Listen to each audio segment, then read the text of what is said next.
All right, today we are doing CO13.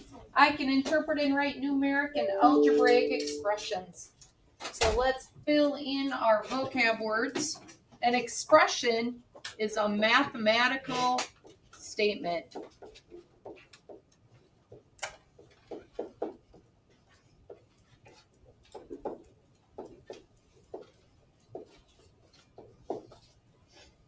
And then the variable is a symbol. We use a letter used to represent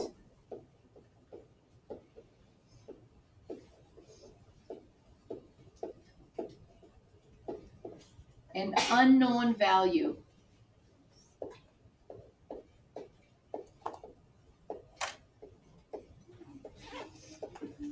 And that's why once we get into algebra, we don't use the x to stand for multiplying, because the x can be a variable. So instead of using that x, we use that dot or the star to stand for multiplying. We'll put things right next to each other, like right outside of the parentheses, to stand for multiplying. Leah? I understand from my parents had it for methods, like talking about like multiplication. Good. So you already have a heads up on that. All right, the trick is to know what words and phrases mean mathematically. So, sum, or the addition, if we're going to add things, we say we get their sum when we add the two things together. Can also be the total. And if we're going to be adding, we can also say plus. All of those are the math words for adding. For subtraction, when you subtract two numbers, you find their difference. You can say that it is less than. That tells you you're going to subtract. Subtracted from.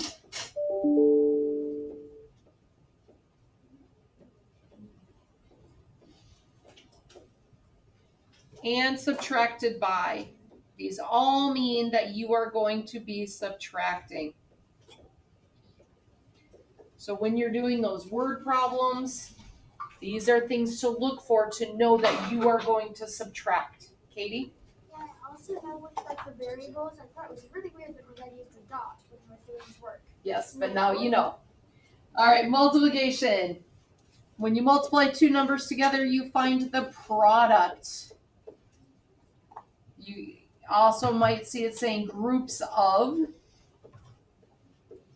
We can also say times. Those all mean that you are going to multiply. When you divide two numbers, you're finding the quotient.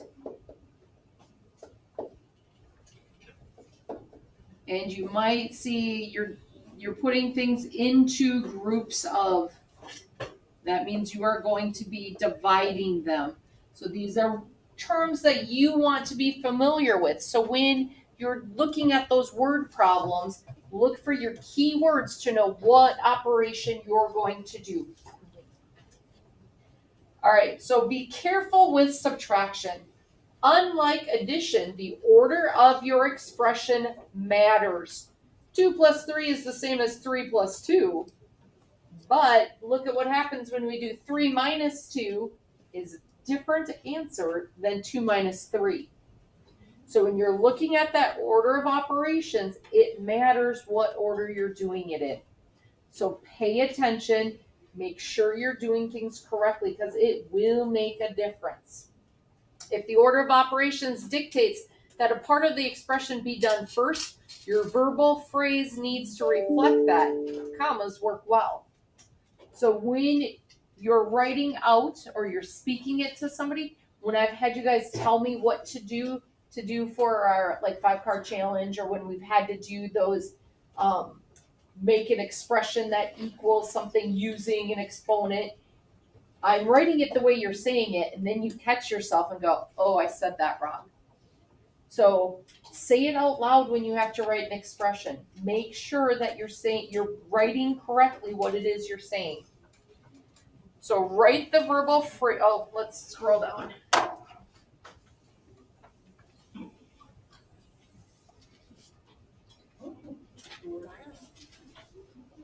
Write the verbal phrase as an expression or write the expression as a verbal phrase.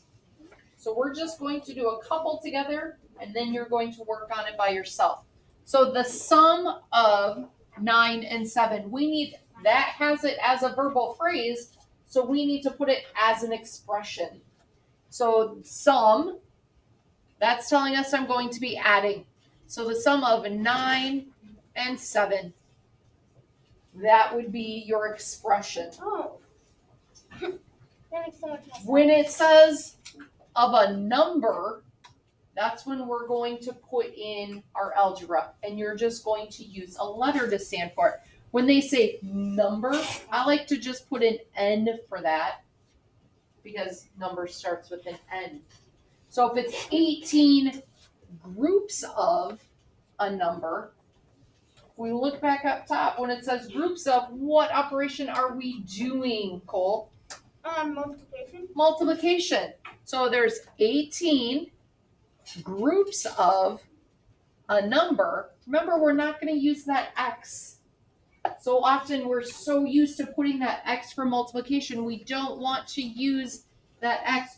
We're just going to put it right next to the letter because we know when they're right next to each other, they stand for multiplying.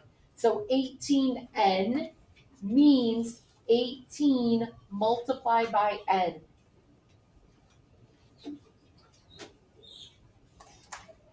Down at the bottom, when we have, I just want to scroll up. Oh, I can't scroll up anymore. Maybe it's because I have to put the pen down. All right, so down here, they give us the expression, you need to write it. So how do you think we could write that? How would I say that out loud?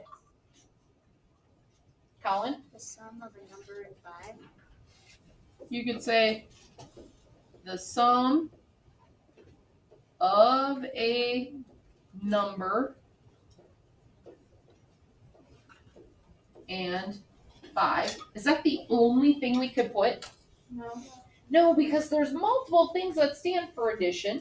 There's different ways we can say it, and it would mean the same thing. Who could think of another way we could say that? Izzy? Number plus 5. Yeah, we could even just say X plus 5. Do we have to do all of those? Nope, you only have to do one that'd be the verbal answer. phrase for each one. I'm just showing you that it can be different things. So if you can do it, then you can do it, but if you can't. You have to have at least one. If you want to put Yeah. multiple, you can. No, but like I'm saying, you would have to write it down if you can't. You have to write it out. Yeah. Use your words to write it out. It has to be a verbal phrase, so it's not the. Yeah, you have to write it out. Okay, I'm going to stop our recording now.